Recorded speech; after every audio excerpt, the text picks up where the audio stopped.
ஆ, மாலை நேர வணக்கம். வணக்கங்கள். அதேன்டா தாத்தா 2 டைம்ஸ் சொல்கிறீங்க. வணக்கம்ன்றீங்க, வணக்கங்கள்ன்றீங்க. வணக்கம் என்றால் இறைவனுக்கு.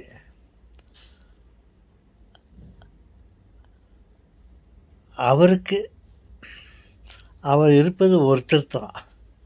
பேருக்கு 3 ஆளா இருக்கலாம். பேருக்கு பெத்த பேர் அப்படின்வாங்க. என்ன பேர்னாக்கா 3 ஆட்கள் சொல்லுவாங்க. ஆனால் 3 சேர்த்தா அவர் ஒரே ஒரு பர்சன் தான். ஒரு 3 பேரா டிவைட் பண்ணிக்கின்னு ஒரு 3 வேலைகளை செய்கிறாங்கன்னு கூட சொல்லலாம். ஆனால் இருக்கிறது ஒரே ஒருத்தர் தான், கடவுள். எல்லா மதத்தினருக்கும் ஒரே கடவுள் தான். அவர்கள் அந்த கடவுளுக்கு பலவிதமான உருவங்களையும் பெயர்களையும் வைத்துக்கொண்டு அவர்கள் வழிபடுகிறார்கள். அவர்கள் வழிபடுவது யாரை? கடவுளை. தாத்தா, பல மதத்தில் இருக்கிறவங்க அவங்கவுங்க கடவுளை கடவுள் தானே கும்பிட்றாங்க தாத்தா. அப்போ அவ்வளோ கடவுள் தானே இருக்காங்க தாத்தா. அவன் சொல்கிறேன், எல்லா மதத்தினரும் கடவுளை வணங்க வேண்டும் என்று அவர்களுக்கு தெரிந்த பாதையில் சென்று அவர்களுக்கு தெரிந்த ஒரு கடவுளை வணங்குகிறார்கள். ஆனால் கடவுள் என்பவர் ஒருவர் தான். இறைவன் ஒருவன் இருக்கின்றான். அப்போ வணக்கங்கள் சொல்கிறீங்களே, அது நம்மளுக்கு. நானும் கூட ராஜா தானே நாட்டு மக்களிலே. அதனால் எனக்கும் பாஷாணமாக இருந்தாலே பங்கிட்டு சாப்பிடுவாங்க. உங்களுக்கு மட்டும் கொடுத்துட்டு எனக்கு இல்லாகிறது எப்படி? அதனால் இந்த வணக்கங்கள் என்பது நமக்கு, வணக்கம் என்பது அவருக்கு. தாத்தா, என்ன தாத்தா, நாங்கள் ஒன்று கேட்டதுக்கு இவ்வளோ விளக்கம் சொல்லிட்டீங்களே தாத்தா.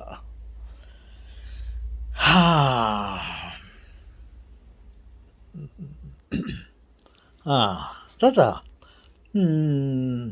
இந்த வல்லரசு நாடு என்று யாரை சொல்லலாம் தாத்தா?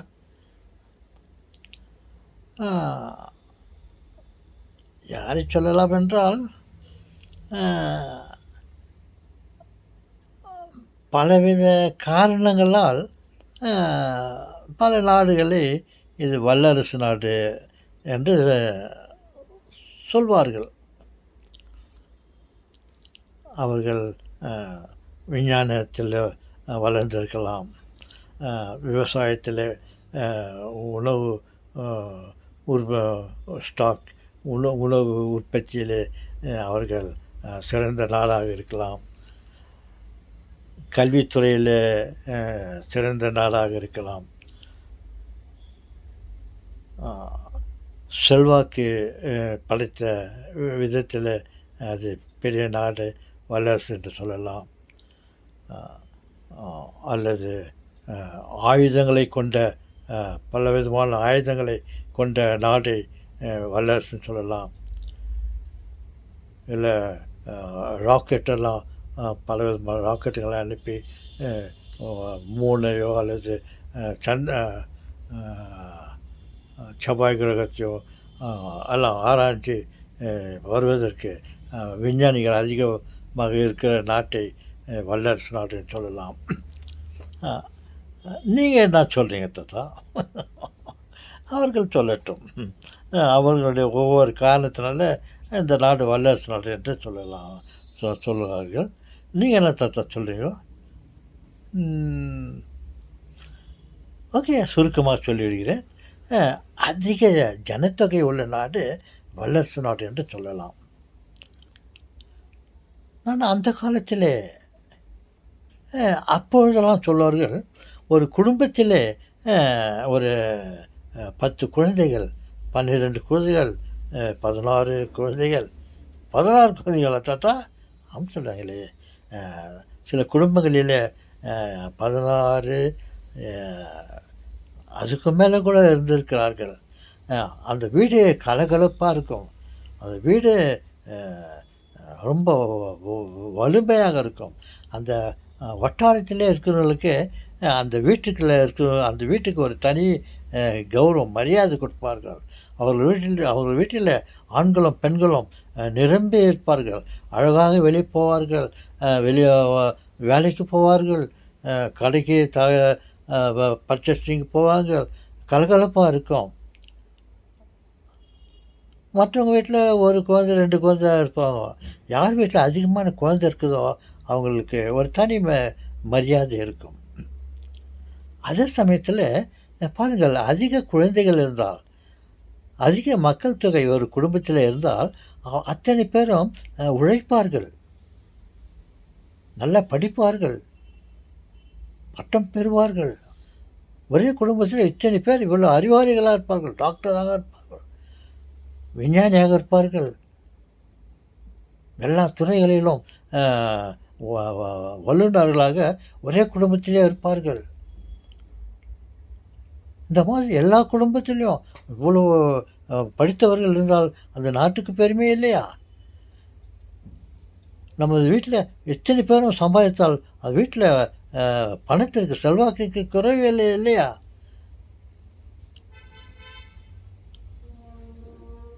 ஆமாம் சொல்கிறாங்களே, வலிமை.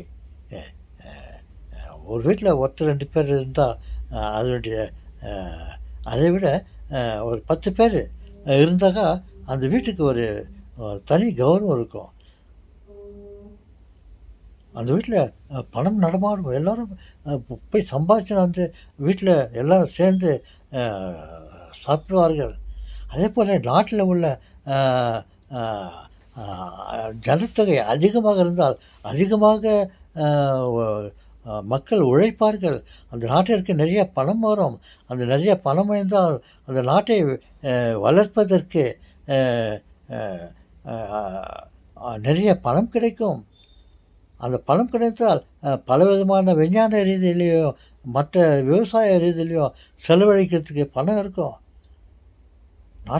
ஒரு நாட்டில் எந்த நாட்டில் அதிக ஜனத்தொகை இருக்குதோ அந்த நாட்டு செல்வாக்கு உடைய நாடு என்று நான் சொல்வேன்.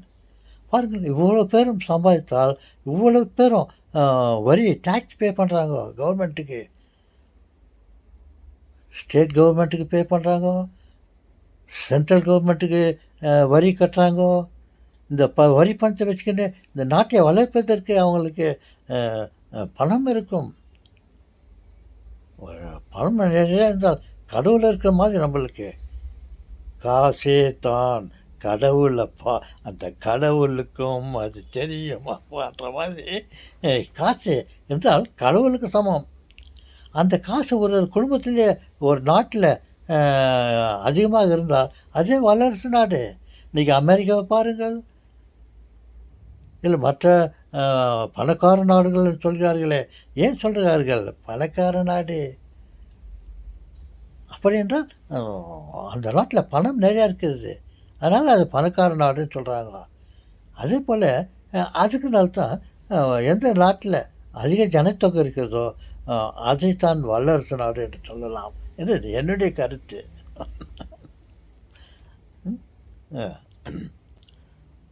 ஓகே செல்வங்களே, அது உண்மையிலேயே வல்லரசு நாடு என்று ஒரே விஷயத்தை வைத்துக்கொண்டு நாம் சொல்லத்துவதில்லை. அறிவாளிகள் இருக்க வேண்டும், அறிஞர்கள் இருக்க வேண்டும், என்ஜினியர்கள் இருக்க வேண்டும், சயின்டிஸ்டுகளாக இருக்க வேண்டும். ஒரு நாட்டில் இவ்வளோ பேரெல்லாம் அதிக பட்சியில் அதிக அளவில் டாக்டர்களும் அதிக அளவில் விஞ்ஞானிகளும் அதிக விவசாயிகளும் எல்லாம் இருந்தால் அந்த நாட்டு செல்வாக்குடையது தானே. இவ்வளோ செல்வாக்கு வருவதற்கு என்ன காரணம்? ஜனத்தொகை. அப்படி எந்த நாட்டில் அதிக ஜனத்தொகை இருக்கிறதோ அந்த நாட்டு வல்லரசு நாடு என்று என்னுடைய சிறிய கருத்தை நான் தெரிவிக்கிறேன். உங்கள் கருத்து எப்படியோ இருக்கலாம். என்னுடைய கருத்தை கேட்டீர்கள் இல்லையா? அதனால்தான் நான் இதை சொல்லுகிறேன். ஓகே சொல்லுங்களே. ஓகே. மற்றபடி இப்பொழுது இன்னொரு இந்த வீடியோ உங்களுக்கு பிடித்திருந்தால் லைக் பண்ணுங்க, ஷேர் பண்ணுங்க, கமெண்ட் கொடுங்க, சர்ப்ரைஸ் பண்ணுங்க. ம் ஓகே. உங்களை அடுத்த வீடியோவில் நான் சந்திக்கிறேன். ம்